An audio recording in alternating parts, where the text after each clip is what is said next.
Lumabas ka sa pinagtataguan mo! Tayo ang magtutos! Hindi ako natatakot sa iyo! Huwag mong hintayin na ilantad ko ang buong pagkatao mo! Tigilan mo ang babaeng ito! Sinasabi ko sa iyo, hindi mo gugustuhin ang gagawin ko sa iyo!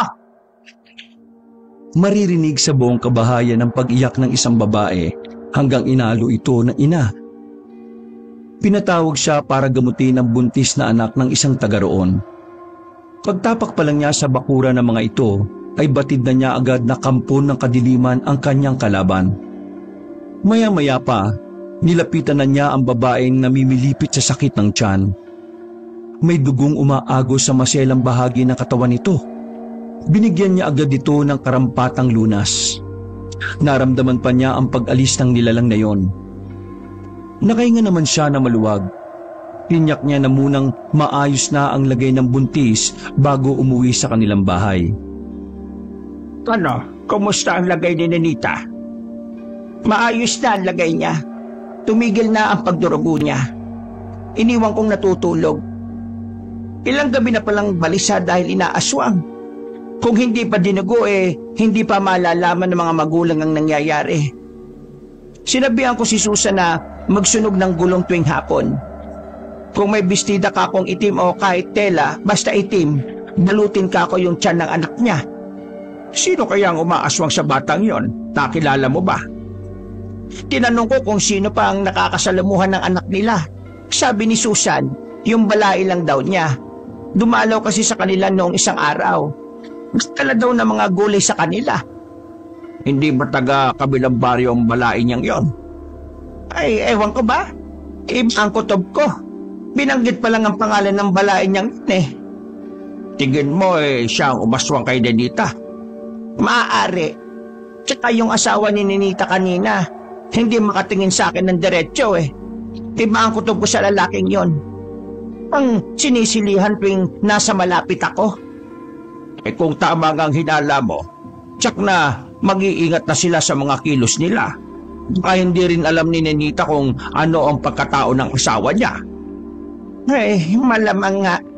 Sabi kasi ni Susan noon nagkakilala lang sa sayawan sa kabilang barangay ang anak at yung lalaki. Tapos ilang buwan lang buntis na yung anak. Aba, ibang klase na nga kasi ang mga kabataan ngayon Hindi tulad noon. Oo nang binibilang bago sagutin ng babae ang lalaki. Talagang kinikilatis mabuti ang pagkatao. Yun katitigan lang at makasintahan. Ay nako, iba na nga talaga mga kabataan ngayon. Lagi ngang sinasabi ni Susan na puno naman daw ng pangaral ang batang yon. Pero parang hindi daw ipinapasok sa utak. Mabuti ngang mababait ang mga magulang niya. Sa kabila nun nakakaawa pa rin naman. Naiiling na lang pareho ang mag-asawa sa kanilang pinag-uusapan. Si Aling Leonie ay inayos na lang muna ang mga ginamit sa panggagamot. Samantalang si Mang Domeng naman ay kinuha ang kanyang itak at buntot pagi. Parehong namana yun sa kanyang ama na isa ring albularyo sa baryo nila. Si Aling Leonie ay laking lola, maagang naulila sa mga magulang. Ang mga ito'y biktima ng aswang. Ang pagiging albularyo nito ay minana rin lang sa kanyang lola at may natural din na abilidad sa panggagamot. Pareho na silang nasa mahigit 30 ng magkakilala. Noong mga panahon na yon, pareho na nilang tanggap na hindi sila magkakaroon ng sariling pamilya. Pero ang tadhana na rin ang may gusto na mag-cruise sa mga landas nila na nauwi sa pag-iibigan. Kanina pa ang bisita natin sa labas. Haharapin ko muna Ang pamilyar sa akin yung masangsang na amoy niya. Hindi ko lang matandaan kung saan ko yan naamoy. Tayo talaga ang pakay niya Dito ka lang Kaya ko na siyang haraping mag-isa. Nakatingin lang si Manang Leonie sa asawa hanggang makalabas ito ng kanilang bahay. Ipinagpatuloy na lang niya ang kanyang ginagawang pag-aayos sa mga halamang gamot na nasa botelya at garapon. May tiwala naman siya sa asawa na magagawa nitong magapi kung sino mang nasa labas ng kanilang bahay. Ng mga sandaling yon, narinig niya ang ungol na tila nasasaktan. Ganon din ang sunod-sunod na hampas ng latigo. Lumipas ang ilang sandali, pumasok ang asawa na tila walang nangyari.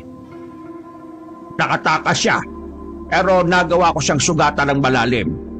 Bukas, magbabahay-bahay ako para malaman kung sino ang aswang na yon. Napansin ko, madalas tayong may bisita dito sa bahay baka umabot na sa kanila yung balita na marami na tayong napapaslang na mga kabaro nila. Isa lang ang nakikita kong dahilan ng parati nilang pagbisita sa atin. Gusto nilang maghigante. Alam mo naman kakayanin nila tayo. Tumanda na tayong nilalabanan ng mga katulad nila.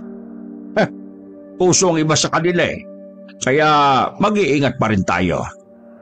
Ay, mabuti pa. Tara nang magpahinga. May lakad nga pala kami ni paring Ipes sa kabilang baryo. Humingi kasi ng tulong yung isa niyang pamangkin doon. Pwede bang ikaw na lang ang umalam kung sino yung aswang na pumunta sa atin ngayon?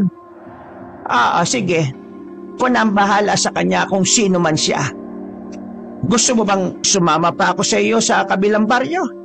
Ay, hindi na. Tsaka mabuti yung may naiiwan dito para kung sakali na merong magpapagamot. Gusto sanang tumutol ni Leonie sa asawa pero naisip niyang tama naman ito. Nasanay na kasi siyang laging kasama ang kabiyak sa lahat ng lakad nito. Kinabukasan, maagang naghanda ng almusal si Leonie. Nagluto rin siya ng babaunin nito sa lakad nito. Ilang araw ka kayang mawawala? Pinakamatagal na siguro, mga 5 araw. Mag-ingat kayo ni Ipe sa pupuntahan niyo, ha? Ikaw din, mag-ingat ka rin dito. Huwag ka magpapagabi sa labas. Huwag mo akong alalahanin. Ayos lang ako dito. Ikaw ang inaalala ko. Hindi mo kasi kabisadong lugar na pupuntahan niyo huwag ka mag-alala. Taga doon si Ipe. Kilala niya mga tao ron. Nang dumating si Ipe, umalis na rin ang mga ito. Si Leonie naman, inabala na lang ang sarili sa mga gawaing bahay. Bago magtanghalian, may dumating na mag-ina para magpagamot. Akala niya wala nang darating para magpagamot pero nung nagluluto na siya ng tanghalian, dumating si Aling Susan para sunduin siya. Ayon dito, may sakit ang manugang nito na asawa ng anak na si Ninita. Agad niyang kinuha ang mga maliit na bag na pinaglalagyan ng mga ginagamit niya sa panggagamot at sumama na ito. Pagdating sa bahay ng mga ito, pinapasok agad siya sa silid ng mag-asawa. Nadatnan niya roon ng lalaki na namimilipit sa sakit. Nang hawiin niya ang kumot na tumatakip rito, humantad sa kanya ang mga malalim na hiwa nito sa dibdib. Biglang kumuyom ang kanyang mga kamao, sabay ng paglabas muli sa silid na yon. Nagtataka naman ang mga tingin na mag-ina sa kanya. Pasensya ka na, Susan, pero wala akong magagawa para gamutin ang manugang mo. Dapat siguro tawagin niyo ang nanay niya para sa kanya itanong kung paano pagagalingin ang sugat ng isang aswang. Napaamang naman sa kanya si Susan at si Ninita. Bakas sa mga ito ang pagtataka. Hindi na niya hinintay na sumagot pa ang mga ito. Mabilis na rin siyang umalis ng bahay na yon. Hinahapunan, nabalitaan niyang namatay na ang lalaki. Kinuha rin ng pamilya nito ang katawan at inuwi sa baryo ng mga ito. Nang araw ding yon, dumalaw sa kanya si Susan. Wala di umano itong kaalam-alam na aswang ang kanyang manugang. Kaya daw pala malimit itong nawawala sa gabi. Yung pala nangangaswang. Dagdag pa nito, nagdadalawang isip na rin ng anak nitong ipagpatuloy pa ang pagbubuntis. Pinayuhan naman niya ang babae sa dapat nitong gawin. Walang kasalanan ng bata. Hindi tama na madamay siya dahil sa aswang ang kanyang ama. Kahit may dugong aswang pa ang nananalaytay sa kanyang mga ugat, tamang paggabay lang ang kailangan niya para lumaki siya ng mabuting bata.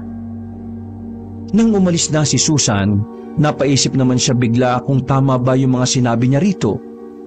Meron kasing pagdududa sa kanya kung talaga nga bang hindi magiging perwisyo ang batang nasa sinapupunan ni Ninita balang araw. Nakibit balikat na lang siya.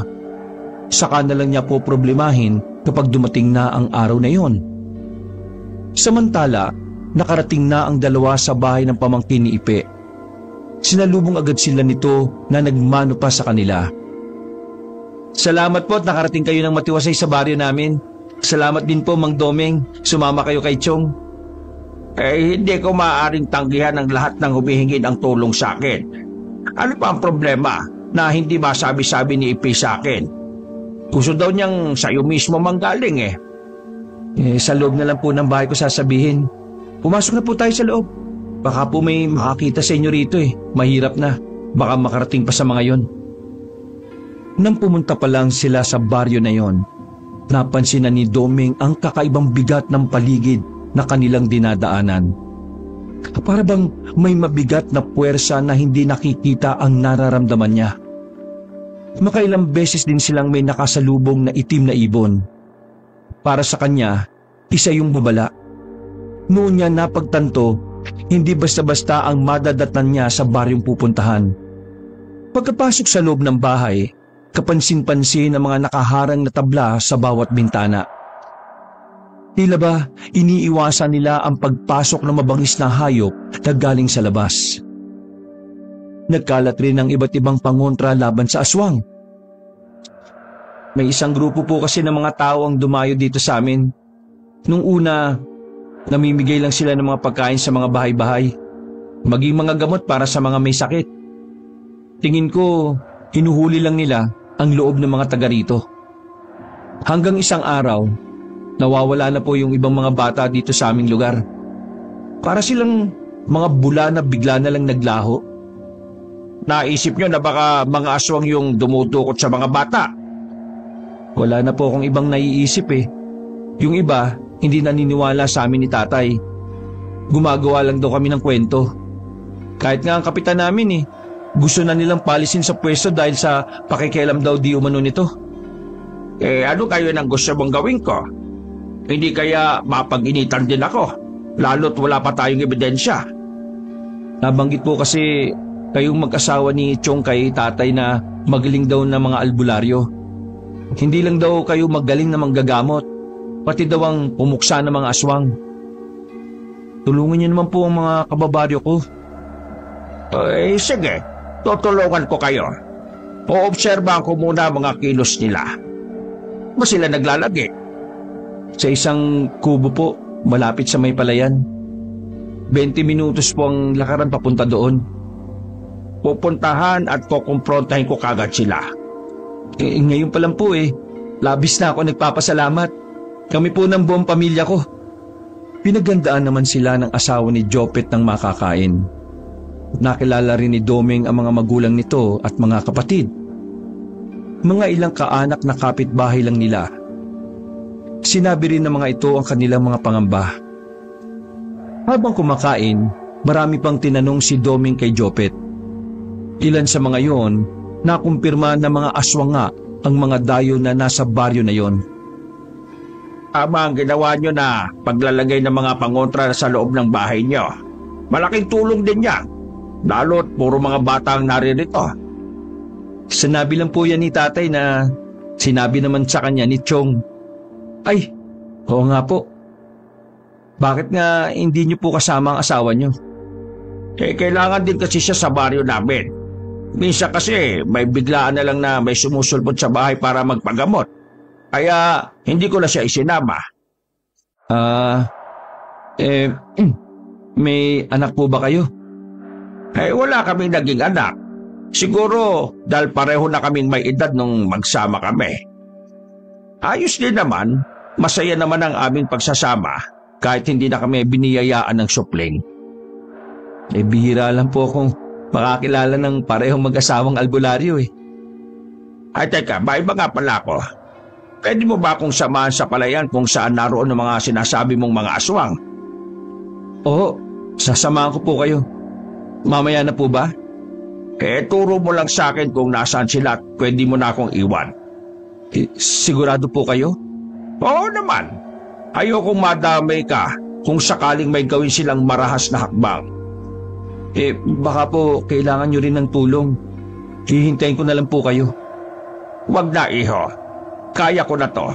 Sanay na ako sa mga ganitong sitwasyon. Hindi naman na nakapagsalita si Jopet. Nakaramdam din ito ng kaba ng mga sandaling yun. Maya-maya, bago kumalat ang dilim sa paligid, lumakad na sila pagkatapos magbilin sa mga naiwan sa bahay. Malamig ang simoy ng hangin at walang maririnig na kahit anong huni ng kuliglig sa paligid. Ang paligid din ng kanilang dinaraanan ay puro talahiban. Sa isang daan din na hindi talaga pinupuntahan ng mga tao sila dumaan. Kaya panay ang hawi nila sa matataas na damo. May ilang minuto pa ang ginugol nila sa paglalakad bago narating ang isang palayan. Hinawi nila ang mga talahib sa kanilang harapan. Sumambad sa kanila ang isang kubo sa gitna ng parang. Madilim ang loob nun. Tila walang indikasyon na may nakatira. Natitiyak mo bang nandyan pa sila? Para kasing walang nakatira eh. Oho, natitiyak ko po. Yan nga po yung isa namin sa pinagtataka eh. Wala man lang silang sulo o gaserang ginagamit. Ni minsan din, wala kaming nakikitang usok sa kubo nila na nagluluto. Kaya nagtataka kami kung paano sila kumakain eh. At saan sila nagluluto. Hindi ako makapaniwala na dahil sa kuryosidad nagawa mong maniktik sa kanila. Delikado ang ginagawa mo, ha? Malakas ang pakiramdam ng mga yan. Kayong akala mo naisahan mo sila ikaw pala ang naisahan nila. Ganun na nga po. Masyado lang po kaming nahihiwagaan sa kanila eh. Matatanda na po mga magulang ko at may pamilya din ako. Ayoko pong mapahamak sila kung may magagawa rin lang ako. Kaya ang mabuti pa umuwi ka na sa inyo. Ako nang bahala rito. Sige po. Hintay ko na lang po kayo. Hindi naman po ako mangingialam sa inyo eh. Hindi mo ako naiintindihan. Ayoko mapahamak ka. Kaya iwan mo na ako. Sige na. Huwag na sanang matigas ang ulo mo. Alalahanin mo, may pamilya ka. Sigurado po ba kayong kaya nyo na?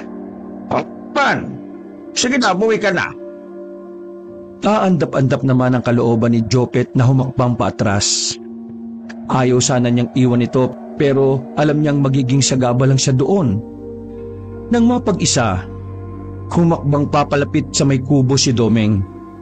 Wala pa rin siyang naririnig na anumang kaluskos sa paligid. Hanggang sa tuluyan na siyang lumapit sa mismong harapan ng kubo. Wala rin siyang naamoy na masangsang na amoy na laging nakadikit sa isang aswang kapag nariyan lang sila sa paligid. Biglang bumilis ang tibok ng puso niya. Bigla rin siyang bumalik sa pinanggalingan. Naabutan pa niya si Jopet na nagulat sa bigla niyang pagsulpot. "Oh, Mang Domeng, bakit to kayo bumalik?" "Isa itong patibong. Kailangan natin bumalik sa bahay ninyo." "Huh?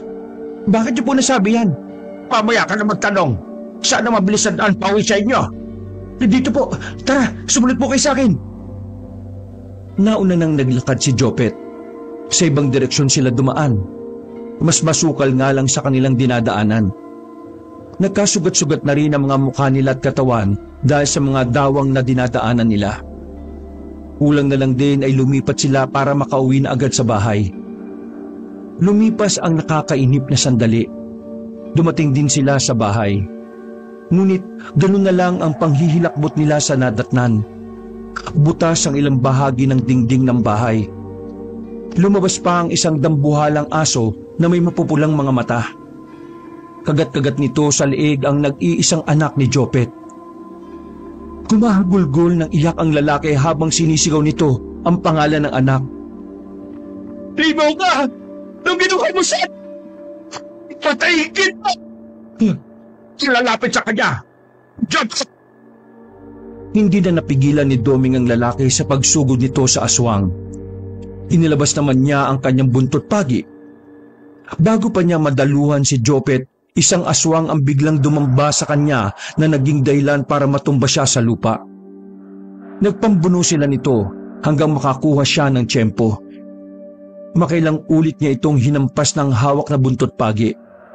Nang asmang tatakbo ito, hinugot niya ang punyal na nakasiksik sa bewang at saka inihagis rito. Sapul ito sa batok. Agad niyang nilapitan si Jopet na tumilapon sa malayo. Jopet, ayos ka lang. Kaya mong bibangon. Sakit ng likod ko. Parang nabalian yata ako. Yung pamilya ko. Yung anak ko. Kung ang bahala sa kanya, dadalhin lang kita sa ligtas na lugar. Walang kahirap-hirap na binuhat niya ito. Dumadaing din ito sa sakit ng katawan. Sa likod ng punong mangga, iniwan niya ito roon. Inilagay pa niya sa kamay nito ang kanyang punyal bago bumalik sa bahay. May 3 uri pa ng aswang ang kanyang nakaharap. Sabay-sabay na umatake ang mga ito. Nagawa siyang masugatan sa likod at braso. Sa kabila ng lakas at bangis na ipinamalas ng mga ito, nagawa pa rin niyang talunin ang mga yon sa huli. Nagawa niyang ipulupot ang kanyang buntot pagi sa leeg ng isa sa kanila bago yun hinila na naging dahilan para mapugutan ng ulo ang kasama nila. Gumulong pa ang ulo nito sa pagitan ng mga paa ng mga kasama. Nagkatinginan pa ang mga ito. Bago umangil na malakas, sabay na sumugod ang mga ito sa kanya. Pero nakahanda na si Domeng. Habang ang isa ay ginamitan niya ng buntod pagi, ang isa naman ay inundayan niya ng taga sa tiyan hanggang lumabas ang mga laman loob nito. Ang ilan sa mga kasamahan ng mga ito nahintakutan sa nasaksihan. Hindi nila inaasahan na may ordinaryong tao ang magagawa silang kalabanin. Nag-anyong mga hayop ang ilan sa kanila at saka tumakas. Hindi na tinangka ni Domeng na habulin ang mga yon. Naitukod pa niya ang kanang kamay nang maramdaman ang kanyang pagbagsak. Ilang sandali pa, pumasok siya sa loob ng bahay. Tumambad sa kanya ang nakakarimarim na tanawin. Nagkalat ang dugo at ibang parte ng katawan at mga laman loob sa paligid. Nakarinig siya ng mga ungol. Malapit sa may kusina.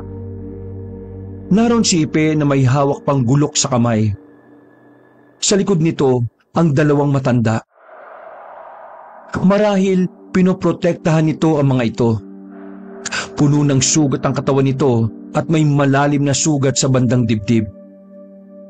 Gagamutin kita, pare. Huwag ka na muna kumilos. Kukunin ko lang ang gamit ko sa panggagamot. Tanging magtsuhin lang ang nakaligtas ng gabing yon. Labis ang paghinigpis ng 2 sa nangyari sa buong pamilya nila. Sa burol ng pamilya, nagwala si Jopet nang makitang papunta ang mga kapitbahay. Anong ginagawa niyo rito? Nung humihingi ng tulong ang pamilya ko, hindi ba na kayo lumabas ng bahay niyo? Hindi niyo man lang sila nagawang sinuluhan. Tapos kayo, pupunta kayo para makiramay? Umalis kayo! Hindi ko kailangan ng pakikiramay niyo! Umalis na kayo! Tungo ang mga ulo ng mga kapitbahay ng ilan pa sa kanila ay mga kamag-anakan ng mga nasawi. Narinig naman nila ang pagsalakay ng mga aswang sa bahay nila. Pero walang may lakas ng loob na lumabas para tulungan ng mga ito. Lahat sila takot na takot. Kulang na lang takpan nila ang mga tenga para hindi marinig ang pagmamakaawa ng pamilya. Lalo na ng pagpalahaw ng mga bata. Walang nagawa ang mga ito kundi tumalikod na lang. Bumalik na lang sila sa kani-kanilang bahay. Nang araw na yon, inilibing ang mag-anak na kinabibilangan ng mga magulang ni Jopet at ng mag-ina niya. Mga nakababatang kapatid ng edad ng bunso ay 10 taong gulang. Alam kong masakit ang nangyari. Pero wala na tayong magagawa kundi tanggapin ang naging kapalaran nila. Hindi ko man lang sila naprotektahan. Lalo na ang mag-ina ko. Wala akong kwenta. Mahina. Walang silbi. Sana kasama na lang nila akong namatay. Ano pang silbi ng buhay ko kung wala na sila?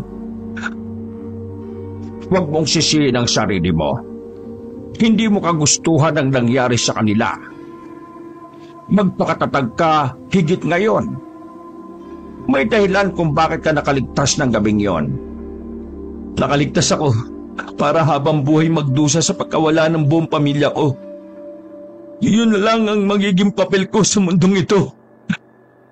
Hindi mo kailangang madaliin ang paghilom ng sugat sa puso mo.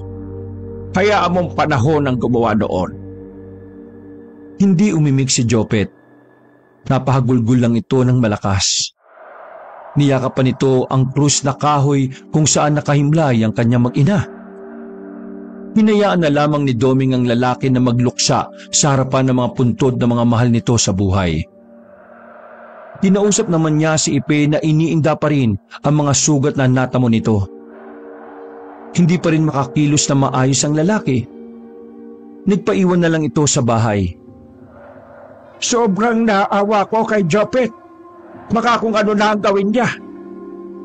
Nagtataka lang ako kung bakit sumugod sila dito. Paano nila nalaman na papunta kami sa kubo sa palayan? Yun din ang ipinagtataka ko. Kalahating oras pa lang kayong nakakaalis naramdaman ko na ang malakas na kalabog sa taas ng bubungan. Ang mga nakaririnding kalmot sa dingding ng bahay. Nagtataka ako kung paano sila nakapasok.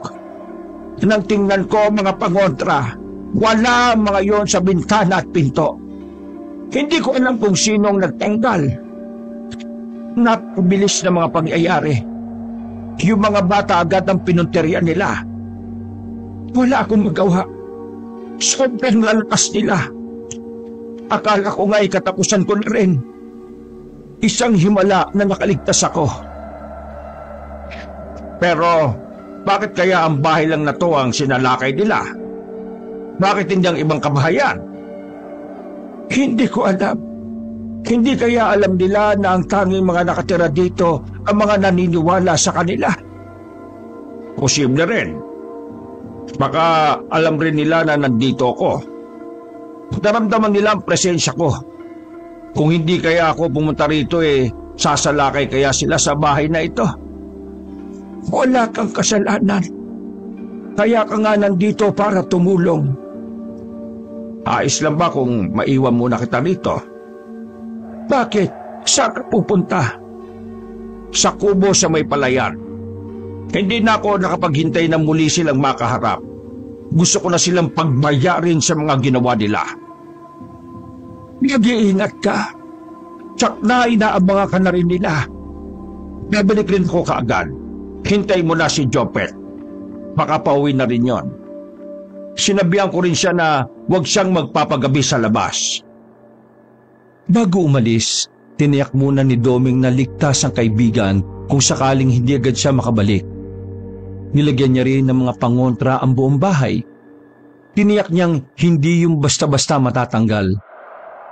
Habang nasa bukuran nga, isang kawayan na pinatulis ang ibinaon niya ng kalahati sa lupa. Maya-maya umalis na siya. Habang patungo sa kubo sa may palayan, nakaramdam na siya ng kakaibang atmosfera sa paligid. Nang marating ang kubo, isang magandang babae ang nadatnan niyang nagsisiga. Kung ekspresyon ng mukha nito habang nakatingin. Nang sumulyap siya sa bintana ng kubo, isang babae naman ang sumungaw doon. Kagyat din itong umalis doon. Maya-maya, may 3 lalaki ang pumanaog sa may kubo. Hindi makatingin ang mga ito ng diretso sa kanya. Napansin din niya na may mga sugat ang mga ito sa katawan.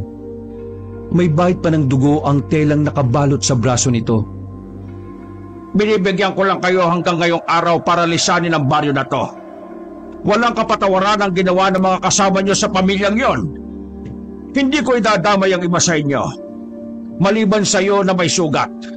Magtutuos tayo ngayon. Kahit wala na ang mga kasama nyo, maniningil pa rin ako sa iyo. Kitang-kita ni Doming ang takot sa mga mata ng mga ito. Nabigla rin siya nang humarang ang matandang babae kanina. Naglulumod ito habang nagmamakaawa na lubayan niya ang anak nito. Nangako ang mga ito na lalayo na sa lugar na yon at hindi na magpapakita pa. Matagal na tinitigan ni Doming ang matandang babae. Bigla din siyang naguluhan sa dapat niyang gawin. Samantalang kanina, buo ang loob sa gagawin sa mga sumalakay na aswang kagabi. Bago umuwi, hinintay muna ni Doming na makalayo ang mga aswang na yon. Napag-alaman niya, ang pamilya na lang na yun ang natira. Ang iba ay napas lang na niya kagabi. Aminado ang mga ito na plano nila na pamugaran ang baryo na yon at gawing pagkain ng mga taga roon. Nga lang, nasira yon nang hindi nila makuha ang loob ng pamilya ni Jopet. Ipinatawag pa nga siya na siyang dahilan kung bakit naggitngit sa galit ang mga ito. Pagdating pa lang daw niya sa lugar, may mga mata nang kasunod sa bawat galaw niya. Naisip niya, sana hindi niya pagsisihan balang araw ang ginawang desisyon na hayaan ng makaalis sa mga ito. Pag-uwi ng bahay, wala pa rin doon si Jopet. Nag-akalala na nga ako sa batang iyon, kaya kahit kirot pa ang sugat ko nagtanong-tanong na ako sa mga kapitbahay kung nakita ba nila. Simula ng araw kanina, hindi pa nila ito nakikita. Babalikan ko na lang siya sa sementeryo, baka naroon pa siya. Teka, ayan na yata si Jopet. Paglingon ni Doming sa may daan, pasuray-suray na naglalakad si Jopet. Sinalubong na niya ito. Saan ka ba nanggaling ha? Saan ka naginom? Di ba sabi ko umuwi ka na? Wala kang pakialam. Nandito ka ba? Umuwi ka na sa inyo. Total naman wala rin silbi ang pagpunta mo rito. Namatay pa rin ang buong pamilya ko. Jopet, huwag mong pagsalitaan ng ganyan si Doming. Siya ang nagligtas sa atin, makakalimutin mo. Bakit kasi hindi niya nagawang iligtas ang pamilya ko Kung may gusto sa nangyari, tanggapin mo na lang ng maluwag sa dibdib mo ang nangyari. Hindi. Palibhasa kasi hindi kayo nawalan Hindi niyo alam ang nararamdaman ko. Kaya ikaw, bumalik ka na sa parang pinanggalingan mo. Tapos na ang mission mo. Wala ka nang gagawin pa dito. Hindi ako aalis hanggat hindi nagiging maayos ang lahat. Maayos? Wala na nga ayos kasi wala na ang pamilya ko Hindi mo mga ako? Pilit mawala ni Jopet sa pagkakahawak ni Doming. Pasuray-suray itong naglakad hanggang makapasok sa silid nito. Humingi naman ng dispensa ang mga tingin ni Ipe sa kanya.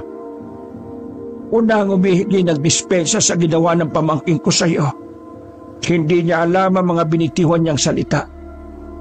Masyado lang siyang nasaktan sa nangyari. Naiintindihan ko naman siya. Mula ngayon, wala namang gugulo sa baryong ito. Umalis na ang mga natitirang aswang. Ibig mong sabihin, hindi mo sila tinapos? Hindi. Nangako naman silang aalis at hindi na babalik sa baryo na ito. Tsaka, yung mga aswang na napatay ko nung gabing yon, sila ang pumatay sa buong pamilya ni Jopet. Kaya kahit papaano naipagiganti ko na ang pagkamatay nila. Mas mabuti sana kung tinapos mo na sila. Salot ang mga yon. Hindi ka nakakatiyak kung totoo ang sinasabi nila na lalayo na. Sana lang huwag mong pagsisihan balang araw na pinakawalan mo lang sila ng ganon. Iniisip ko rin yan. Bahala na kung balang araw ay pagbayaran ko ang desisyon kong iyon. Bukas ng umaga, babalik na ako sa baryo natin. Sasama ka na ba sa pagbalik? Hindi na muna siguro. Walang kasama si Jopet dito. Kahit pa sabihin mong puro kamag-anak ang nasa paligid alam ko naman na wala silang pakialam. Ikaw na lang din ang bahalang magpaliwanag sa asawa at anak ko sa nangyari dito.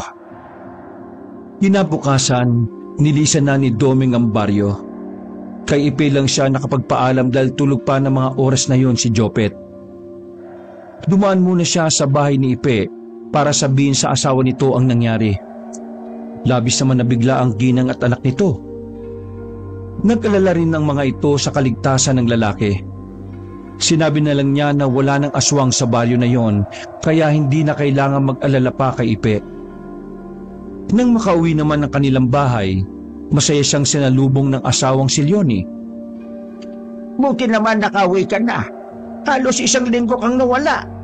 Nag-aalala na nga ako Konti na lang talaga gusto na kitang sundan sa baryong pinuntahan mo.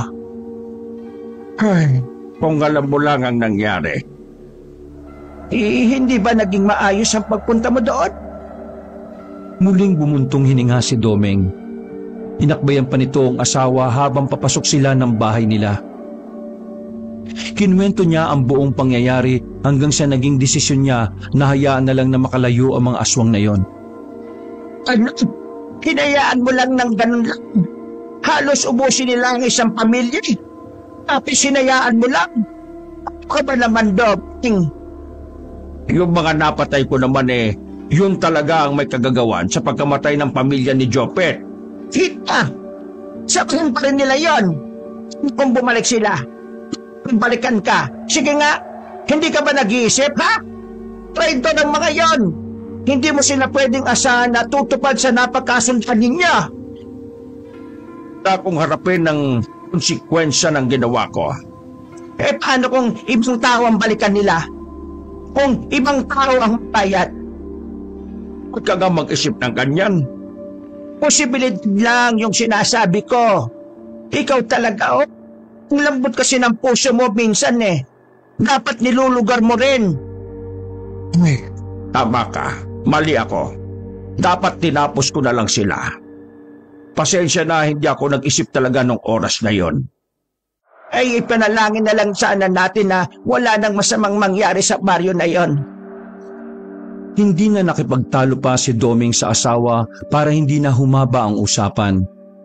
Labis naman siyang nakonsensya sa nagawa. Lumipas ang isang linggo. Nabalitaan ni Domeng na umuwi sa baryo nila ang kaibigang si Ipe. Kaya agad niya tong pinuntahan sa bahay nito. Buti nakauwi ka na dito sa atin. Oo. Hindi naman ako pwedeng magtagal doon at nandito ang pamilya ko. Kumusta na pala si Jopet? Unti-unti na rin niyang natatanggap ang nangyari. May pagkakataon pa rin na nagpapakululong sa alak. Tuluyan na rin hindi niya kinausap ang mga tao doon. Gusto ko nga siyang isama rito pero tumanggi. Mas gusto raw niya na doon para lagi niyang binibisita ang pamilya niya sa sementeryo. Nung nandun ka ba, wala ka bang napansin na kakaiba? Wala naman. Simula nang umalis ang mga aswang na yon sa baryo, tumahimik na doon. Kaya lang, sinanay na rin ng mga tao na maagang magkulong sa loob ng kanilang bahay. Alam mo ang totoo niyan, binabagabag pa rin ako ng konsensya ko dahil sa ginawa ko. Tapos na yon. Baka nga tama naman yung ginawa mo na hayaan na lang sila. Kung tutuusin, katulad lang din natin sila. May karapatan din naman silang mabuhay. Tama ka dyan, pre. Mabuti naman naiintindihan mo na ako. Hindi katulad ni Leonie na galit sa akin nung malaman ang ginawa ko.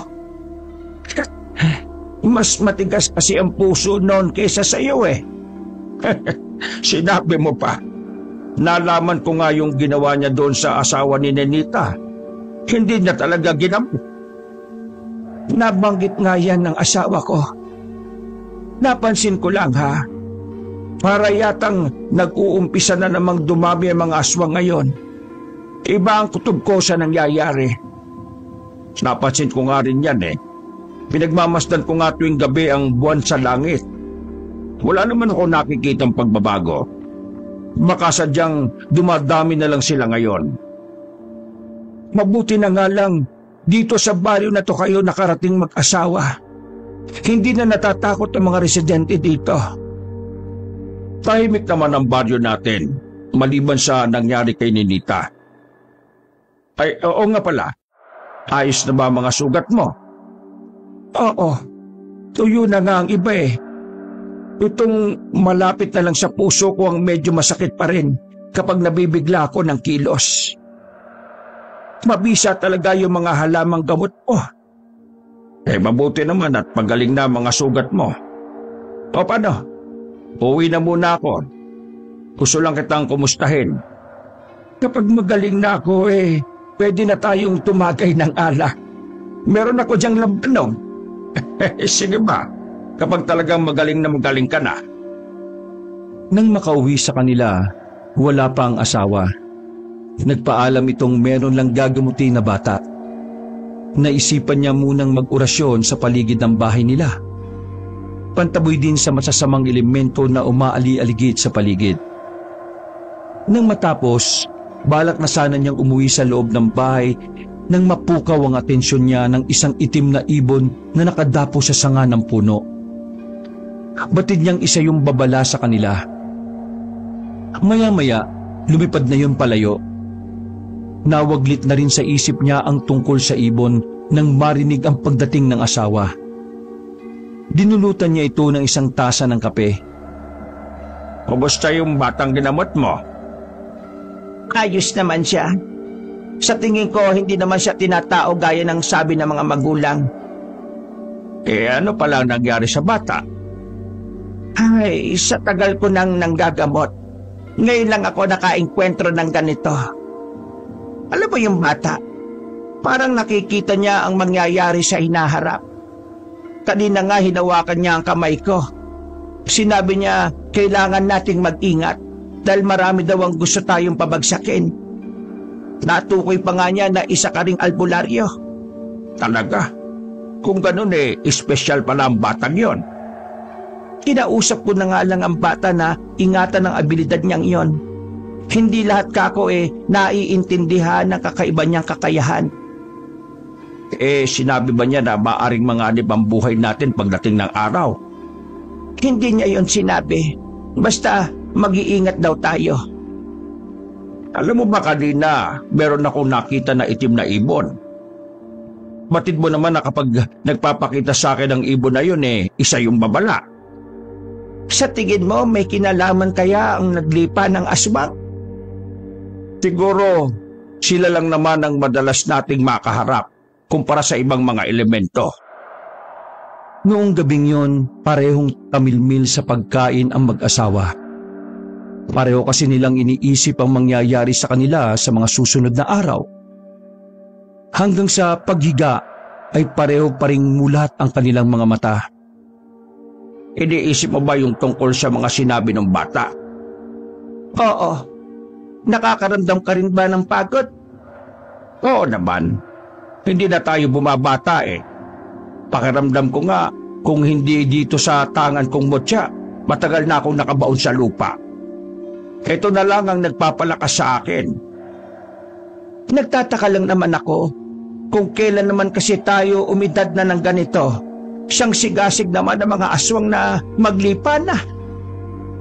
Hanggang magkasama tayo, hindi nila tayo matatalo. Iisa ang lakas at kapangyarihan natin. Alam ko naman na sa bawat isa tayo humuhugot ng lakas. Wag na muna nating alalahanin ang mga bagay na hindi pa nangyayari. Matulog na tayo. Sige na. Natulog ang mag-asawa na may ngiti sa mga labi. Sa paglipas kasi ng panahon, hindi pa rin kumukupas ang damdamin ng bawat isa. Kinabukasan, ganun pa rin ang gawain ng mag-asawa. Abala pa rin sila sa panggagamot sa mga taong pumupunta sa kanila. Isang gabi, habang nililigpit ni Doming ang kanyang mga gamit sa panggagamot, isang panauhi nang biglang dumating sa kanilang bahay. Jopet, anong ginagawa mo dito? Pumiso ka muna. Ito nga pala ang asawa kong si Leonie. Magandang gabi po sa inyo. Pasensya na po kung gabi na ako nakapunta. Kailan ka pa dito sa baryo namin? Kahapon lang po. Nagdadalawang isip po ako na pumunta dito Hindi po kasi maganda yung mga nasabi ko noon. Pasensya na po Lasing lang ako noon. Ay, huwag mo nang pakaisipin ang bagay na yon. Naintindihan ko naman ang kalagayan mo noon Kaya nga po pumunta muna ako kina Chong Pakiramdam ko kasi kung nandun ako sa amin, lalo akong nalulunod sa sobrang kalungkutan. Tama yung naging desisyon mo, iho. Huwag kang magpalunod sa sobrang kalungkutan. Walang buting na idudulot yan sa'yo. Tipid lang nang umiti si Jopet.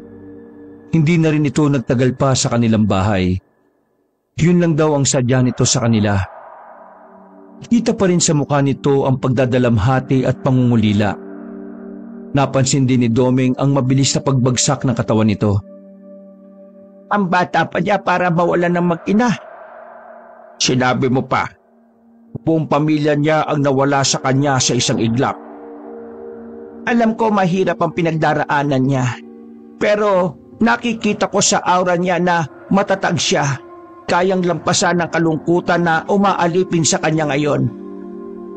Yun din ang palagay ko. Panahon na nga lang talaga ang kapagsasabi. Nang gabing yun, nakaiga na sila sa papag. Nakaramdam ng pagkaalinsangan ng mag-asawa. Kakaibang init ang panahon ng kanilang nararanasan ng mga sandaling yon. Hindi na nakatiis na hindi bumangon si Domeng. Kinuha niya ang kanyang buntot pagi na nakasabit sa may dingding. Si Leonie naman ay bumangon rin at kinuha niya ang garapon ng asin at nagsaboy sa lahat ng sulok ng bahay nila. Sinundan pa niya ng tingin ng asawa na galit na pumanaog sa kanilang bahay. Lumabas ka! Ako ang harapin mo! Huwag ka magtukos dilim! Nakakamoy ko ang masang sampang amoy kaya hindi ka maaaring makapagtago sa akin! Sa likod ng bahay nila, lumabas ang isang mabalahibong nilalang. Nanlilisik ang mga mata nito sa pagkakatitig sa kanya. Nararamdaman ni Doming ang matinding galit sa mga mata nito. Nang sumugod yun sa kanya, agad niyang iwinasiwas ang hawak na buntot pagi nito. Parang napapasong nagkikisay ang aswang sa lupa. Pero pilit itong bumabangon at muling sumugod kay Domeng.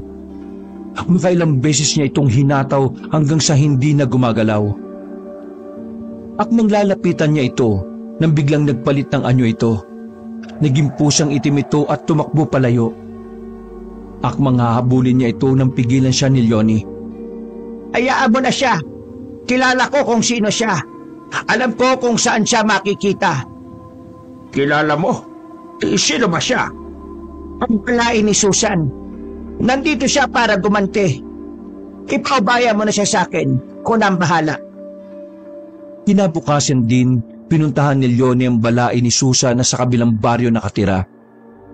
Malayo pa lang sa kubo nito, naamoy na niya ang nabubulok na amoy sa loob ng bahay nito. Isang hakbang na lang ang layo niya sa kubo nang biglang lumabas sa matandang babae.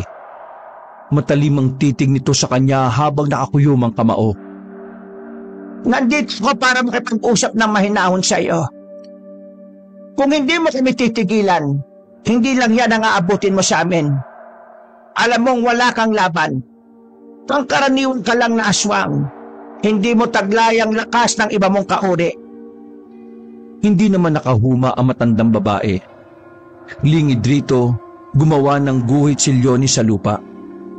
Hindi yung basta guhit lang. May kasama yung orasyon na oras na tumapak ito sa labas ng guhit, mamamatay ito.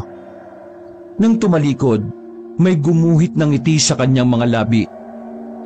Nang mga sumunod na araw, wala na silang balita rito. Sang hapong yon, sinundo si Leonie ni Susan. Manganganak na raw ang anak nito na si Nenita. Maliban kasi sa pagiging albularya, may alam din sa pagpapaanak si Leonie. Walang kumadrona sa kanilang lugar.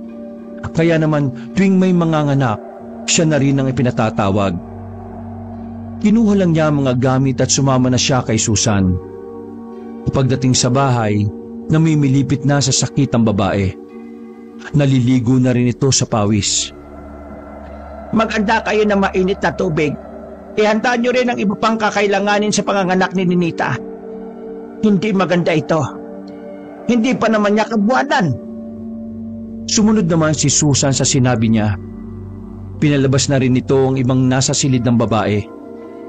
Pinahiran niya ng langis ang tiyan nito. Pero nagulat siya nang biglang maglabasan ng mga malalaking ugat sa tiyan nito. Umaalon-alon rin yon. Naglaho na rin ang luha at sipon ni Nenita dahil sa walang tigil nito sa pag-iyak. Ilang oras din bago nito nailabas ang sanggol sa sinapupunan nito. Ngunit kasabay ng pagpalaho ng sanggol ay ang pagpanaw ni Nenita. Halos mabaliw-baliw si Susan habang yakap ang wala ng buhay na anak. Iniisa sa pamilya, wala man lang pumansin sa sanggol na binalot niya muna ng tela. Kinausap ni Susan si Leonie na dalhin ang sanggol at bahala na siya kung ano ang gagawin dito. Nang malaman daw niyang aswang ang ama ng sanggol na yon, plano na daw nilang itapon yon. Lalo na ngayong wala na si Ninita. Tunyo rin ang sanggol na ito. Tugon nyo pa rin. Hindi nyo magagawang basta na lang ipatapon ang sanggol na ito. Matalim lang na tinitigan ni Susan ang sanggol na patuloy sa pagpalahaw. Tila nararamdaman ito na wala na ang kanyang ina at hindi siya tanggap sa pamilyang yon. Sa huli, walang nagawa si Leonie kundi ang dalhin ng sanggol pagdating sa bahay. Nagulat pa si Doming sa kanyang dala. Agad niyang ipinaliwanag ang mga pangyayari. Ang sama naman nila. Bakit kailangan nilang idamay ang bata? Hindi matanggap ang sanggol na to dahil aswang ang ama. Kahit pa, inosente ang bata na yan. Hindi pa niya alam ang mangyayari. Hindi niya ginusto na mabuhay sa mundong ito. Ay, wala na tayo magagawa pa. Nandito na ito. Ano ang gagawin natin sa sanggol na ito? Hindi ko naman maatim na gawin ang ipinag-uutos ni Susan. Hindi naman siya pwedeng mamalagi sa atin. Hanapan kaya natin ang pamilyang kukupkup sa kanya. Pero wag mo siya nakakalimutan na may dugong aswang ang batang ito. Ano kung dumating yung panahon na siyempre ipapampun natin siya sa kakilala natin? Yung makikita natin ang paglaki niya, tayo ang magiging gabay niya para hindi siya maligaw ng landas. Pero kanino naman?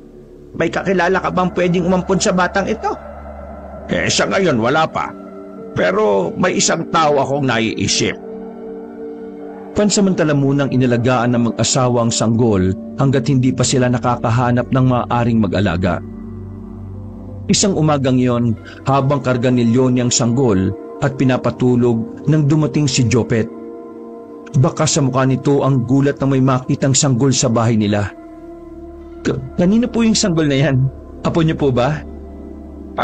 Hindi. Ano kasi, ang totoo niyan, maagang naulila ang sanggol na ito.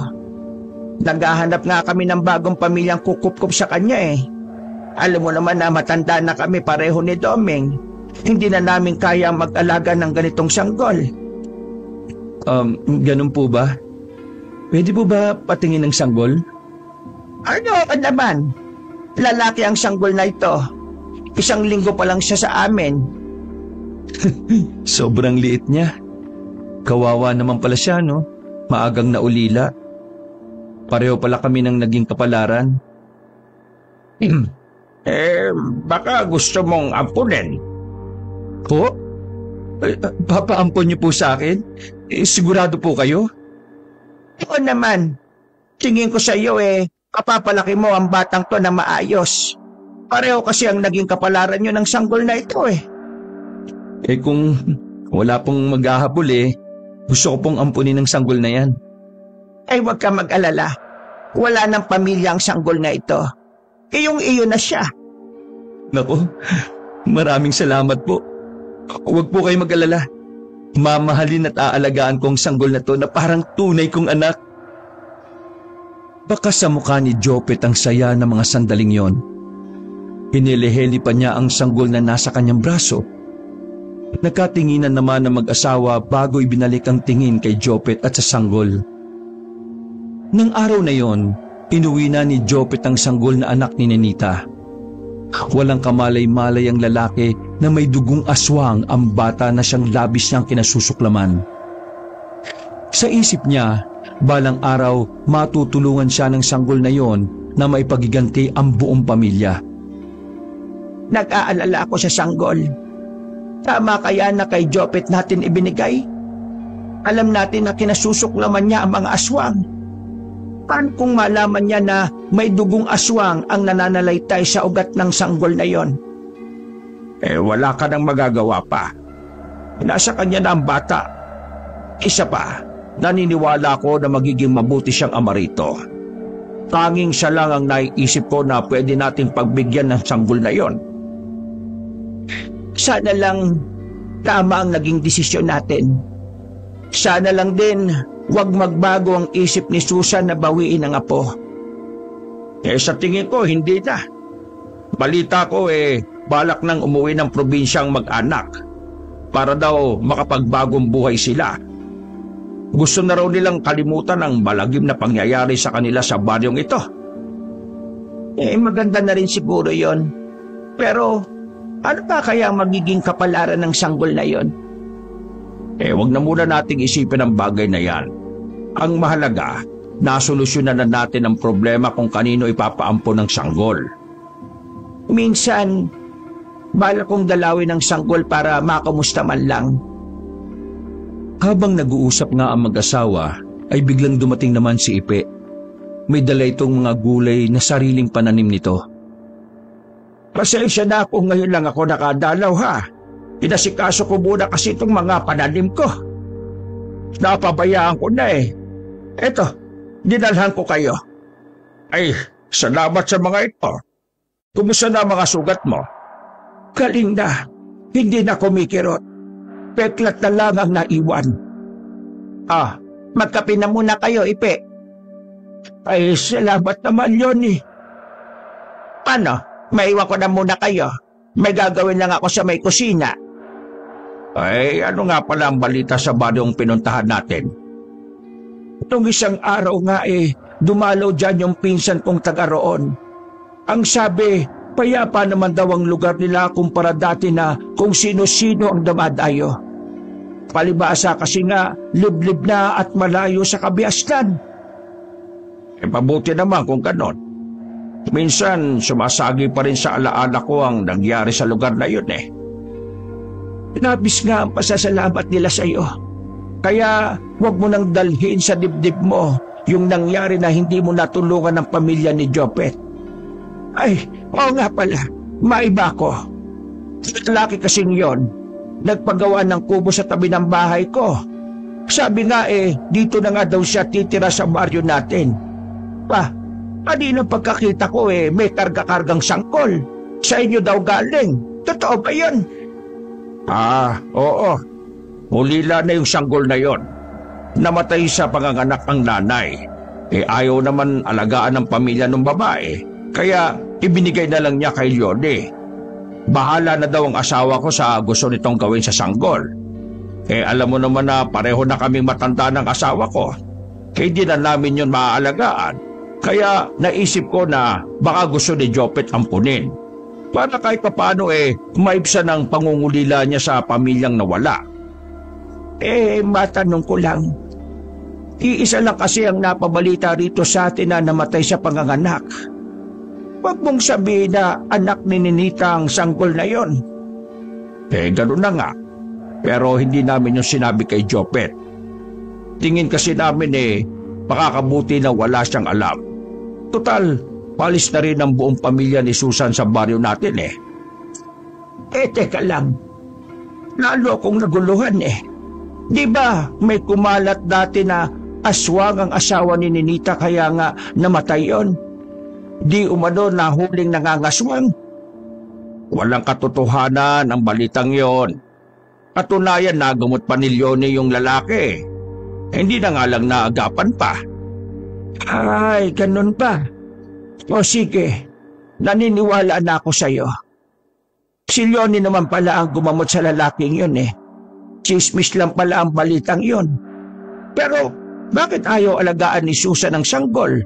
Abay, punya yun Hindi ko na kasi alam kung ano ang dahilan niya. Siguro dahil alaala ng sanggol na yun ang pagkamatay ng pinakamamahal na anak.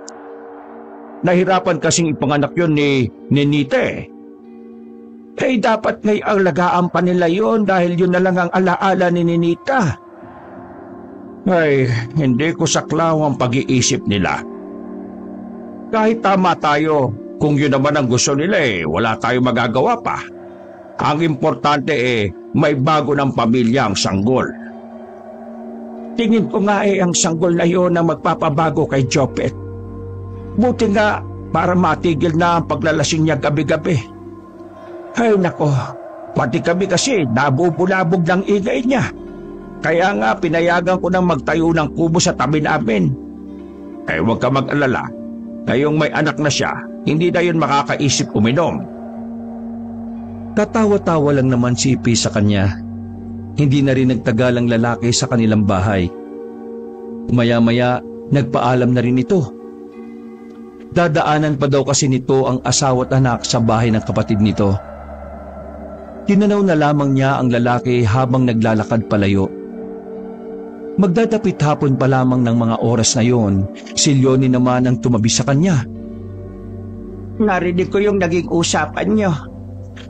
Hindi nga tayo nagkamali na kay Jopet ibigay ang sanggol na yon. Sana nga. Malalaman natin yan paglaki ng bata. Hindi pa rin maalis sa isip ko yung pagkatao ng sanggol na yun eh. Ay nako, huwag mo nang isipin yan. Ay, tignan mo. Ang dami palang gulay na dinala ni Ipe. Dadalawa lang naman tayo eh. Maubos kaya natin to. Oo naman. Kailangan natin ubusin. Aba, ang mahal ng gulay ngayon. Buti nga may nagbibigay sa atin. Hindi na tayo bibili pa. Sa bagay nga, totoo naman. Biyernes nga pala ngayon. Maiwan muna kita dito, ha?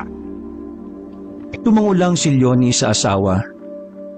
Tuwing Biyernes talaga, pumupunta si Doming sa isang tahimik na lugar. Doon siya nag-uurasyon para sa kanyang mutya. Inabala na lamang ni Leonie ang sarili sa pagluluto ng kanilang makakain. Habang hinuhugasan ng mga gulay na bigay ni Ipe, nang bigla siyang matigilan. Ramdam niya kasi na may nilalang na hindi nila kauri ang nasa paligid. Hinugot niya ang karit na nasa dingding at saka lumabas ng bahay. Naroon ang isang lalaki. Kahit normal ang anyo nito, batid ni Leonie ang tunay nitong pagkatao.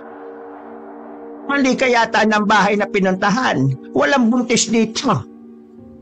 Hindi naman buntis ang sadya ko eh. Nasaan ang sanggol? Ang anak ni Ninita. Ha? Bakit mo hinahanap dito? Walang sanggol sa bahay na ito. Wag mo kong paglalangan, babae. Alam kong ikaw ang kumuha sa sanggol na yon, kaya ibigay mo na sa akin. Ba nakakaintindi? Talagang sanggol sa bahay na ito. Talagang ayaw mong sabihin, ha? Sige! Nawala. Ang bilis naman niyang kumilos. Ako bang hinahanap mo? Napunta sa likuran ko. Iwan mo ko. Hindi. Sabihin mo muna sa akin kung nasaan ang sanggol. Hindi ko nga alam. Lalong humigpit ang hawak ng lalaki sa liig ni Leonie. Iniangat pa siya nito. Nabitiwan na niya ang hawak na karit. Ramdam niya na konti na lang ay mauubusan na siya ng hininga. Mula kung saan may humagis na punyal rito pero mabilis nito yung nahuli. Oo, nandito na ang asawa mo. Bilis naman niya. Awal ba ang asawa ka? Eh di pangawalan. Napasigaw naman si Doming na makita kung paano nito inihagis ang asawa. Tumama ang katawan nito sa dingding ng kanilang bahay. Napuno naman ng galit ang dibdib ni Doming. Matalim niyang tinitigan ng lalaki na nakangisi pa sa kanya. Sino ka ba? Ano kailangan mo sa atin? Kailangan ko ang sanggol ni Ninita. Ibigay niyo sa akin. Ano? Hindi ko alam ang sinasabi mo. Huwag ka na magmang-maangang pa. Kasawa mo ang nagpaanak kay Ninita. Ibigay niyo sa akin ang sanggol. Hindi niyo naman siya kauri. Sinabi ko nang hindi ko alam ang sinasabi mo. Matigas kayo mag-asawa, ha? Sa harapan ni Doming, nagpalit ng anyo ang lalaki. Sa kauna-unahang pagkakataon sa buhay niya, nakaramdam siya ng takot. Ang nasa harapan niya kasi, ang isa sa pinakamalakas na uri ng aswang. Tinitigan niya ito mula sa napakaputi at mahabang buhok, maskuladong pangangatawan at maitim na kulay ng balahibo. Ayon sa sinasabi ng ama niya noon, hindi lang malakas at maliksi itong kumilos. Kinatatakutan din di umano ito ng kapwa aswang dahil hindi lang laman ng tao ang kinakain nito kundi maski kapwa aswang. Isa kang bulan! Sa itsura mo, mukhang ngayon ka lang nakatagpo ng katulad ko. Alam ko na mo sa sanggol kaya mo hinahanap. Gusto mong kainin ng inosyenteng sanggol na yon. Alam ko kumakain ka ng kapwa mo aswang. Alam mo naman pala kung gusto niyo pang mabuhay, ilabas nyo na ang sanggol. Kahit halugugin mo pa ang buong bahay namin, walang sanggol rito. Isang nakakalokong tawa ang pinakawalan nito bago tumingin ng matalim sa kanya. Si Leonie naman, nang makabawi, kinuha ang buntot pagi ng asawa at inihagis nito sa kanya. Hindi na hinintay ni Doming na unang sumugod ang kalaban. Siya na ang unang gumawa ng hakbang. Makailang ulit niya itong inasinta at hinataw pero mabilis nitong nailagan ng mga pag-atake niya. Habol ang hininga na huminto muna si Doming. Sa kanya hinawakan ng kwintas sa kanyang leeg. Kumusal siya ng mahinang dasal. Tsaka siya muling umatake sa kalaban. Nagawa niya itong tamaan sa bandang braso. Pumiksi lang ito. Tila hindi man lang nasaktan sa ginawa niya. Si Leonie naman, kinuha ang karit na nalaglag sa lupa. Habang abala ang dalawa, pinahiran niya yun ng katas ng kalamansi. At saka yun ibinigay sa asawa. Ginamit din yun ni Doming panangga sa kalaban. Pagdaiti pa lang ng balat nito sa karit, tila napapaso itong umatras. Umangil ito ng malakas bago mabilis na umatake muli. Handa na si Doming sa gagawin nito. Kaya bago pa ito makalapit ng tuluyan, makailang beses na niya itong hinato ng buntot pagi at saka tinaga. Sa pagkamangha nila, buhay pa rin ito pero nangihina na. Iniwanan sila nito ng matalim na tingin bago nawala sa dilim. Manghahabulin ito ni Doming nang pigilan siya ng asawa. Hayaan ko na lang siya. Tsak namang babalik siya dito. Saka natin siya paghandaan. Kailangan natin balaan si Jopet. Huwag ka mag-alala. Hindi niya malalaman na ang sanggol na hinahanap niya ay na kay Jopet. Bago ko ipaubaya sa kanyang sanggol, isang orasyon ang ginawa ko para hindi ito maamoy ng mga kabaro niya. Mawawalan lang ng bisa yon kapag namatay na ako. Tama kaya ang hinala ko na gusto niyang kainin ang sanggol ni Ninita. Ayon sa kwento ni Ama noon, ang mga gabunan ay kumakain ng kapwa nila aswang. Masarap din di umano sa kanila ang sanggol na anak ng isang aswang. Maakaring tama ka ng hinala. Sa susunod na pagbabalik niya, kailangang handa na tayo. Tsak na mas malakas siya at mabilis pa sa susunod. Nang gabing yon, hindi na nakatulog ang mag-asawa. Hinintay na lang nila ang pagbubukang liwayway. Agad nilang pinuntahan ng kubo ni Jopet. Naabutan nila itong kalong ng sanggol at malaki ang pagkakangiti. Oh, ang aga po ng pagdalaw niyo ah. Ano mo bang sa atin? Wala naman. Gusto lang namin kumustahin ang bata. Naku, huwag po kayo mag-alala. Maayos ko po siyang naaalagaan. Mabuti naman kung ganon. Mukhang lumaki na nga siya ngayon ah. Ang lakas pong dumedi. Ganun po yata kapag lalaki. Ganun din kasi yung anak ko noong sanggol pa. May ibibigay nga pala ako sa sanggol na pulseras na gawa sa beads. Puprotektaan siya nito kahit ano man ang mangyari. Ay, salamat po, Aling Leonie. Paano? Aalis na kami. Yun lang naman ang sadya namin. Inatid pa sila ng tanaw ni Jopet habang palayo. Iba ang kutob niya sa pagpunta ng mag-asawa sa kubo niya. Pero binaliwala na lang niya ang nararamdaman. Nang umiyak ang sanggol, natuon na rito ang atensyon niya. Pagdating naman ng mag-asawa sa bahay nila, nanguha ng mga kawayan na gagawing pangbakod sa paligid ng bahay nila si Doming. Maghapon silang abalang mag-asawa sa mga gawaing nakatoka sa kanila. Pinaghandaan nila ang pagbabalik ng nakatunggali nila. Malakas ang pakiramdam nila na babalik yon mamayang gabi. Naisip ko, pangkaraniwan lang ang ama ng sanggol na yon. Nasa mababang uri ng antas ang pagkaaswang. Kaya natitiyak kong walang dugong gabunan ng sanggol na yon. Gusto lang niya talagang gawing hapunan ng sanggol. Sa totoo lang, mas gusto kong lumayo ka na lang. Ako na lang ang haharap sa halimaw na yon. Hindi kita iiwan kahit anong mangyari. Magkasama tayo sa hirap at ginhawa. Dapat lang naharapin natin na magkasama ang aswang na yon. Ikaw lang kasi ang inaalala ko. Ayaw kong mapahama ka. Huwag mong maliitin ang kakayahan ko. Nakikita mo ba ang nasa loob ng garapon na ito? Yan ba yung buhok ng aswang na yon? Oo. Habang sinasakal niya ako, nagawa kong kumuha ng hibla ng buhok niya. Gagamit natin ito. Ang talino talaga ng asawa ko. Nang gabing yon, sabay pang bumangon ng mag-asawa na makarinig sila ng mga pag-alulong ng mga aso mula sa malayo. Siya na kaya yon? Hindi ko alam. Titingnan ko lang, dito ka muna. Sumilip sa may bintana si Domeng. Wala naman siyang nakita na kahit ano, pero nakakarinig siya ng mga kaluskos. Lumabas na siya ng bahay nila. Sinalubong siya ng malamig na simoy ng hangin. Sinuyod niya ang buong paligid habang nakikiramdam. Sa pagharap niya sa kanyang pinanggalingan, sinalubong siya ng malakas na bigwas ng nilalang na nakatunggali. Bumalandra siya sa lupa pero agad din siyang nakabangon. Magbabayad ka sa ginawa mo. Gagawin ko kayong pagkain ng asawa ko. Hindi ba magagawa yan? Hindi mo kami matatalo. Ha! Mayabang na tao. Tingnan natin. Muling nagtagisan ng dalawa ng lakas at bilis. Kahit may edad na si Mang Domeng, nagawa pa rin niyang makipagsabayan ng bilis sa kalaban. Makailang ulit din siyang tumilapon.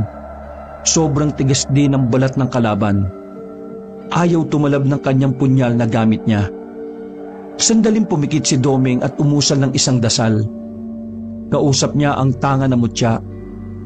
Nakaramdam siya ng kakaibang lakas ng katawan. Para bang may nakakapaso sa loob nun. Hindi na niya hinintay na muling makasugod ang kalaban. Sunod-sunod na atake ang ginawa niya rito. Anong nangyayari sa akin? Pagalaw. Sawa mo may gawa nito, no? Saan siya? Sabi ko sa'yo, hindi mo kami kaya. Kung mamalitin ang kakayahan ng asawa ko. Mukha lang siyang mahina pero tuso yun. Alisin niyo ang mahikang bumabalot sa akin. Inuutosan kita, lalaki. Di mo ako alipin, kaya wala kang karapatan na utusan ako. Kapag nakawala ako rito, tatapusin ko na kayo. Hindi na mangyayari yon. Dahil ngayon pa lang, tatapusin na kita. Nanlaki naman ng mga mata nito sa pagkakatitig sa kanya. Sa ilang sandali, naaninag ni Domeng ang takot sa mga mata nito. Pilit din itong kumakawala pero kahit anong gawin ito, nagmistulang estatwang bato ito na nakatayo lang. Kinuha ni Domeng ang punyal, ibinaon nito yon sa mismong dibdib kung nasaan ang puso nito. Dinukot niya yung gamit ng kamay. Kulay itim yon na may malalaking ugat. Mabilis din ang pagpintig nun. Hinayaan lang ni Domeng na mahulog yun sa lupa at saka niya inapakan hanggang madurog. Hinihingal na napasandal na lang sa pader ng bahay si Domeng. Ramdam niya ang panginginig ng mga tuhod ng mga sandaling yon. Domeng, ayos ka lang. Oo naman. Medyo napagod lang ako. Malakas talaga siya sa lahat ng nakalaban ko. Hay, natapos na rin sa wakas. Wala namang gugulo pa sa atin. Tinulungan na siya ni Leonie na makapasok sa loob ng bahay. Ramdam pa rin niya kasi ang panghihina ng katawan. Mukhang maraming enerhiya ang nawala sa kanya. Isang linggo rin na hindi naglalabas sa mag-asawa. Sa loob ng mga nagdaang araw, hindi lang sila isang beses pinuntahan ng isang aswang.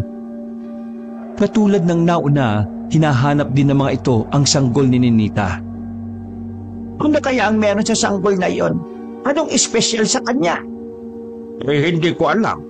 Pero yung isa, napaamin ko bago malagutan ang hininga. Kailangan daw nilang sanggol dahil yun daw ang susunod na pinuno ng lahat ng mga aswang. Ha? Anong ibig sabihin nun?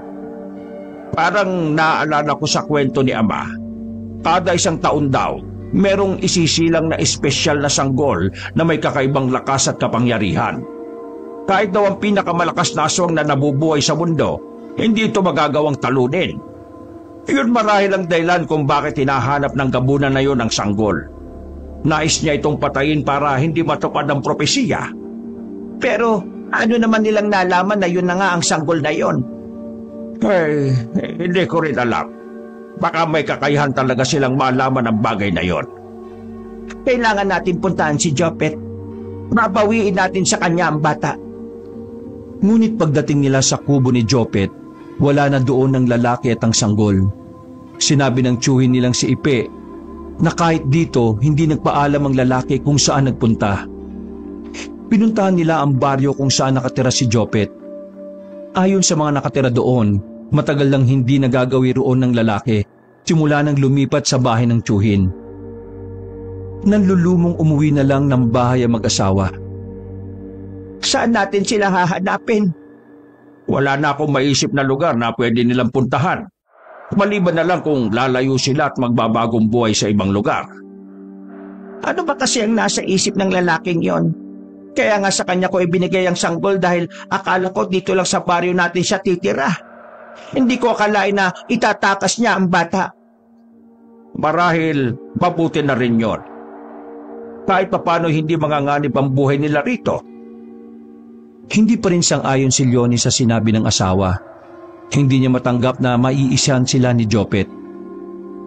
Hindi lumilipas ang 1 linggo na walang bumibisita sa kanilang bahay. Katulad ng araw na yon, may araw pa lang naroon na naman ang mga aswang na naghahanap sa sanggol. Oh, napaaga naman yata ang punta ninyo. Hindi ba dapat mamayang gabi pa kayo? Nagkatitigan naman ng tatlo. Bago sumingasim na sumugod kay Domeng. May mga uri talaga ng aswang na kahit araw ay may kakayahang magpalit ng anyo at umatake sa mga tao. Naabutan ni Leonie ang asawa na ibinabaon sa lupa ang 3 katawan ng aswang. Hindi talaga nila tayo titigilan. Mapupuno na ng kanilang mga katawan ng bukuran natin. Mas gusto ko na rin to, kesa naman ang mga inosenteng tao ang atakihin nila. Naisip ko na umalis lang tayo dito. Magkalayo-layo para hindi na nila tayo masundan pa. Saan naman tayo pupunta kung sakali? Umuwi na lang tayo sa isla namin. Makakapanggamot pa rin naman tayo doon. Maraming uri ng halamang gamot ang doon lang tumutubo. Isa pa, wala ka na namang kamag-anak na nasa baryong ito. Kahit pa paano doon naroon pa ang iba kong kamag-anak. Sige, hayaan mo. Pag-iisipan ko. Kailangan mo pang pag-isipan. Kumipigil sa'yo. Gusto ko kasi sanang dito na tumanda at mamatay sa baryong ito, kung saan nakalibing ang mga magulang at lolo ko. Iniisip ko lang naman ang kaligtasan natin. Sabi mo nga, matatanda na tayo. Hindi habang buhay kaya natin makipagsabayan sa lakas ng mga kalaban natin. Nakakaramdam na rin ako ng pagkahapo. Ang gusto ko lang naman manggamot ng mga may sakit, hindi ang lumaban sa mga kampo ng dilim. Sige, naiintindihan ko naman. Bigyan mo lang ako ng panahon para mapag-isipan ang sinasabi mo. Hindi na sumagot si Leonie sa asawa. Tumalikod na lang siya at pumasok sa loob ng bahay. Laman ni Domeng na may tampo ang asawa. Hindi naman niya ito masisisi dahil may punto naman ito. Naisipan na lang niyang puntahan ng kaibigan na si Ipe at sinabi rito ang gustong mangyari ng asawa. Hindi ko alam na may ganyan palang nangyayari sa bahay niyo. Sana ay nagsabi kayo para makahingi man lang tayo ng tulong sa mga kababaryo natin. Ayoko naman na may madamay na ibang tao. Kami lang naman ang sadya nila Kung sakali na umalis kayo sa baryo na ito, mawawalan kami ng magagaling na albularyo. Isa pa, hindi kaya kami ang baligan ng mga aswang na yon? Isa rin yan sa iniisip ko kapag umalis kami. Ka naman pwedeng paliwanagan mo si Leonie na huwag nang umalis sa baryong ito. Kamo kami. Wala naman kaming ibang inaasahan kundi kayo lang na mag-asawa. Yun naman kaming iwan sa ere. Sige, huwag ka mag-alala. Ipapaalam ko sa iyo kung ano man ang magiging pasya ko para makapaghanda ka na rin. Nang makauwi ng bahay, hindi naabutan ni Domeng ang asawa. Hinintay pa niya ito. Ngunit nang magagabi na, hindi niya maiwasan ang kabahan. Hindi pa kasi nangyayari na inabot ng dilim sa labas ang asawa. Maliban na lang kung merong manganganak. Ang bilis din ng tibok ng puso niya ng mga oras na yon. Agad niyang kinuha ang buntot pagi at punyal. Lumabas siya ng bahay at binaybay ang makipot na daan palabas sa lugar na yon. Ngunit hindi pa man siya nakakalayo, may humarang na sa kanyang dinaraanan. Nakayuko ito kaya hindi niya makita ang mukha. Sa di kalayuan, narinig niya ang sigaw ng asawa. Takmang tatakbo siya sa direksyon kung saan niya narinig ang sigaw ni Leonie nang may biglang humarang. Nang mag-angat ito ng mukha, puno ng balahibo ang mukha nito at namumula-mula ang mga mata. Sinasabi ko na nga ba ayaw niyo talaga kaming tigilan, ha? Si Doming na ang unang umatake rito. Mabilis naman niya itong napatumba. Saka siya nagmamadali na pinuntahan ng asawa. Halos madurog ang puso niya nang makita itong pinagtutulungan ng 3 pangkaraniwang aswang. Pagkakita sa kanya, nagpalit ng anyo ang mga ito bilang mga hayop at saka nagkanya-kanyang pulasan sa iba't ibang direksyon. Leonie, gising! Oo, ayos lang ako. Buti dumating ka. Ano ba kasing ginagawa mo dito? Sinundan na kita dahil nag-aalala ko na wala ka pa sa atin. Nanguha lang ako ng mga halamang gamot. Bigla na lang silang sumulpot. Hindi nga nila tayo titigilan. Tama ka siguro na kailangan na nating lumayo sa lugar na ito. Hindi tayo aalis dito. Makasama natin silang lalabanan hanggang sa sila na mismo ang sumuko. Ha? Sigurado ka? Pero ang akala ko'y buo na ang pasya ko. Hindi tayo aalis sa lugar na ito. Hindi natin iiwanan ng mga taong umaasa sa atin. Naluluha na lang na niyakap ni Doming ang asawa. Nagpatuloy ang buhay na mag-asawa. Nang gagamot sa umaga at sa gabi ay hinaharap ang mga aswang na nais na sila'y mabura sa mundong ibabaw. Sa hirap at ginhawa, lagi pa rin silang magkasama. Kagaya ng sumpaan nila noong sila ay ikasal at magkasama. Wakas. Lumabas ka sa pinagtataguan mo!